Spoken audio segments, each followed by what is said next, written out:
a question about what distinguishes me in this race.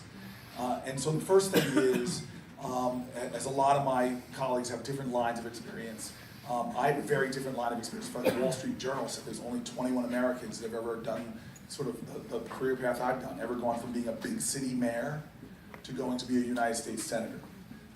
And I was a mayor during a very difficult time in America. I was running a city during a recession. When the country has a recession, inner cities have depression-like circumstances. And I had to turn that city around at a time that people were giving up on Newark and said that what we couldn't do. And so one of the things that we distinguished ourselves was we took on the most difficult problems. Our school system had dramatically failing schools, and now we're the #1 city in America for beat the odds schools. High poverty, high performance. Our city had a tremendous problem that we were losing businesses were closing, and I had to think of strategies and work with other people to get investment to come back to our city, and to do it in a way that didn't gentrify our city and move out the people that lived there. And so we thought of a lot of creative strategies. I went all around the country trying to work with folks to come to the city of Newark and build supermarkets and food deserts. We hadn't had a new hotel built in our city in 40 years, and we got it done. But we got it done on our terms. When developers came, we got unions to come to the table, developers to come to the table, people with the resources to invest in those things. We sat everybody around and basically discussed the rules. If you're going to build and construct here, you're going to use local residents who are often cut out. That means people with criminal convictions.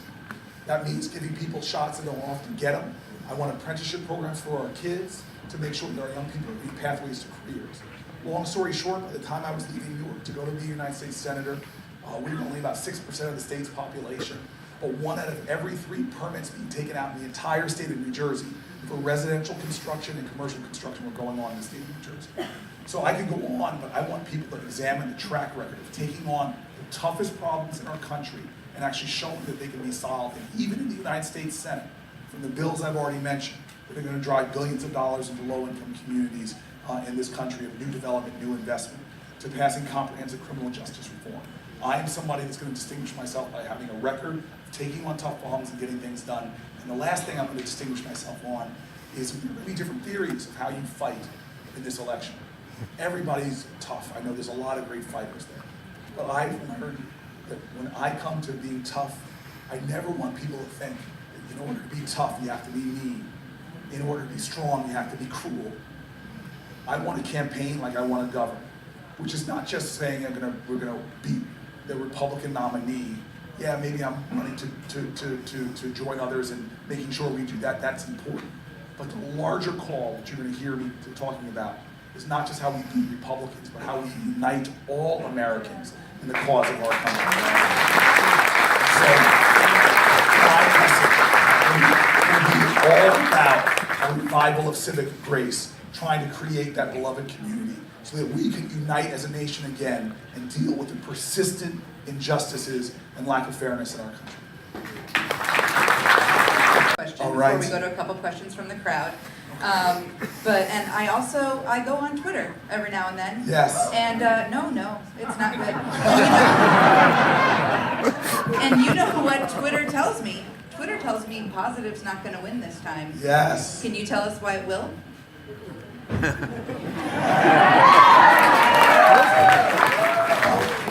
Look, I hear this all the time. Again, like I said before, people want to fight fire with fire. I am sorry. The people we respect in our history that we often laud as some of our greatest heroes are people who were tough, who were strong, who took on bullies, who took on folks that were mean and bigoted. And they took them on not by emulating what they were against, but by demonstrating what they were for. And my greatest heroes, John Lewis, who I mentioned already, he didn't bring out some fire hoses and some dogs to take on the opposition that he had. If you fought them like that, that was exactly what people wanted. What he did is he stood up with a more courageous strength, a defiant love, and a determination not just to speak to his opponents, but to call the conscience, to act in a way that you awaken the moral imagination of other people. We've sort of lost that. I respect rugged individualism. I respect self-reliance, but rugged individualism didn't get us to the moon. Rugged individualism didn't map the human genome. Rugged individualism didn't happen here in Iowa when people used to meet in barn houses to plan the greatest infrastructure project this country's ever seen, the Underground Railroad. We have always been a great nation when we found ways to come together despite our differences, not by demeaning or degrading people, by lifting people up. This election is going to test our strength. Do we have the strength to hold to our morals, to hold to our values, and to hold to our ideals? Or are we going to get down into the gutter and try to out-muddy and dirty our opposition? If we do that, I don't know if we win the election or not, but I know the whole country's just gonna get dirty. And so I let people say that they think I'm weak. Please, if you think I'm weak, go online tonight and Netflix online and watch a movie called Street Fighter. Now, some of you have seen this movie, let me mean what I mean. My first race for mayor, I ran against the entire machine politics. You'll see a video that is, there's violence, there's thuggery, there's meanness. In fact, it was such a powerful movie that it was nominated for an Oscar and then lost in the Oscars to a movie called March of the Dagnab Penguins. They're not cute, they're just not. A lot of that movie people liked because it was about someone fighting against all the forces, but doing it in a way that you don't lose your dignity. In fact, even if you lose, and I lost that election, and that's a piece of advice, if you run for office, and you're gonna have a spectacular failure, have a documentary team there to capture it. I did lose that election. Sometimes you lose elections. I think we found that out painfully recently.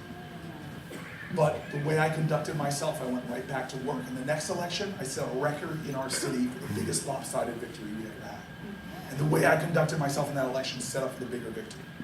I want the bigger victory for America. I want us to reclaim our grace and our dignity and our love. I can 3 questions. We're gonna go 1, we're gonna go 2, and then we're gonna go over here, 3. Okay? So did you see my numbers? 1, the one here. 2, the gentleman sitting here with some very senatorial-looking patch, and then the young lady here. What does that say, Simpson? Simpson College is the last question. Tony, sorry. Oh, Tony, all right. Yeah. So my question is something that you've talked a lot about in different arenas, and that's voter suppression. Yes. One of the biggest ways that voter suppression happens, in my opinion, is the Electoral College. Yes. What can we do about that so that the majority of votes are counted, not the Electoral College votes? So voter suppression is happening in so many ways. Hello, Iowa, it's felony disenfranchisement. Hello, Iowa, we need to change that here, that if you pay your debt to society, come on out, you should be able to vote.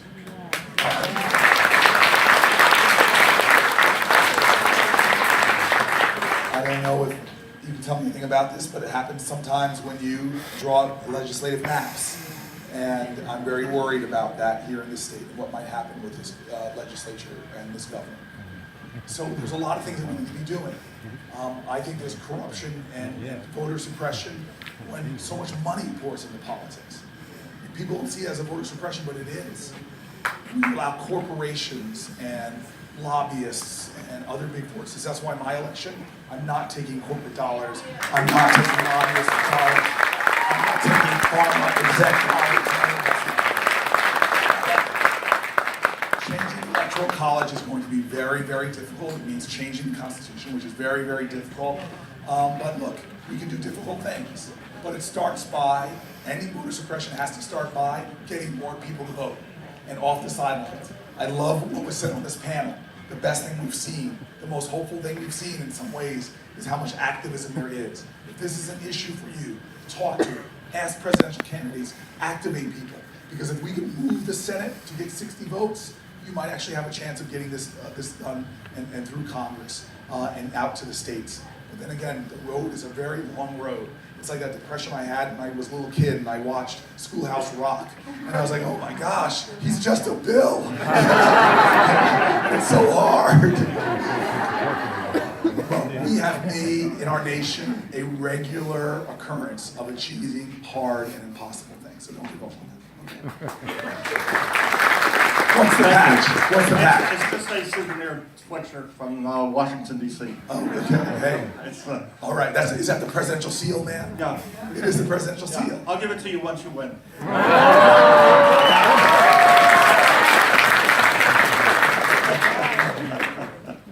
Anyway, I'm Silence. Dr. Alan Coslow, and I'm a retired surgeon here in town. And actually, my cousin Jody Luciani, now Ryan, said to say hello to you. Oh my gosh. You got good family. Yeah. And I worked in Newark for 3 years. I saw the aura. I know. It's just, as a physician, I'm interested in Medicare for all. Yes. And my question is, right now, under the Affordable Care Act, Obamacare, all companies with more than 100 employees are required to pay for the medical insurance. Why would not that not continue if we had Medicare for all? Okay, so first of all, I'm glad you recognize that the medical system is now it's broken. We have the most expensive healthcare in the country, and we get the worst results, and people are still being left out. Definitely. Definitely, and so this is a system that's broken and it's costing us, closing in on 20% of our GDP. And by the way, our system, and you're a doctor, and I hope I can get a hallelujah amen on this, is we have a system also that's kind of designed to treat problems on the back end. It doesn't do enough on intervention. It doesn't do enough on early detection. It doesn't do enough on wellness. It's kind of stuck in treating hellness. And do I get a hallelujah amen? Hallelujah, amen. So I have very strong feelings on this, and to your question is, I believe we should have Medicare for all, and I believe that is a goal we should shoot at. In the same way the last question, it's going to be hard unless we can start really picking up more seats to get there. And I think if I understand your question correctly, you were asking when it comes to businesses picking up Their fair share. Because if you had Medicare for all that was government completely paid out of taxes, they would get a windfall. And so by the way, because people could, and this is what he's saying, if people could buy into Medicare for all, Yep. it would create healthier payments for businesses and drive down the cost. This is an intermediate step. Let me give you another example. Just by taking down Medicare eligibility to 55 years old, or bring it to 50, because I'm 49, I kind of like that. That alone, taking older people out of the pool for businesses and others, it lowers the cost. So I'm with you on what pragmatic steps can we take to get to the goal we all agree on. But this is where I want to challenge you. When you and I have run stuff. I had to run a city. And one cost I couldn't control. I was good at setting up measures and creating more accountability, more transparency in my departments, lowering costs. But the one cost I couldn't control, it was my healthcare costs. Health insurance. My health insurance was going up double-digit percentages every single year. Now, if we have an American business that say it's a small manufacturer and it's sending stuff over to compete globally, they sell their goods internationally, and they're competing against some firms. Let's say that one's in Europe, one's in Southeast Asia. Those firms don't have to pay healthcare costs. Right. Because their countries have healthcare. Their firms have a competitive advantage that our firms do not. We are hurting businesses in this country by having them to do the same thing I did by raising those costs. So where I agree with you is that I'm not sure, and I'm going to be one of those folks. I'm not going to just stand up here and make wild statements of things we do. I'm going to tell you the truth. We have to take back a lot of Senate seats in this next election if we can lay the groundwork for where we need to be, which is Medicare for all. But if we need to do an intermediate step, what you're talking about should be something we can get done despite how many Senate seats we win to overcome Mitch McConnell's blocks. We need to have a system where everybody in this country is determined to get down that long road towards what? You cannot have life, liberty, and the pursuit of happiness without health care. To what? You cannot Amen. have liberty and justice for all without health care.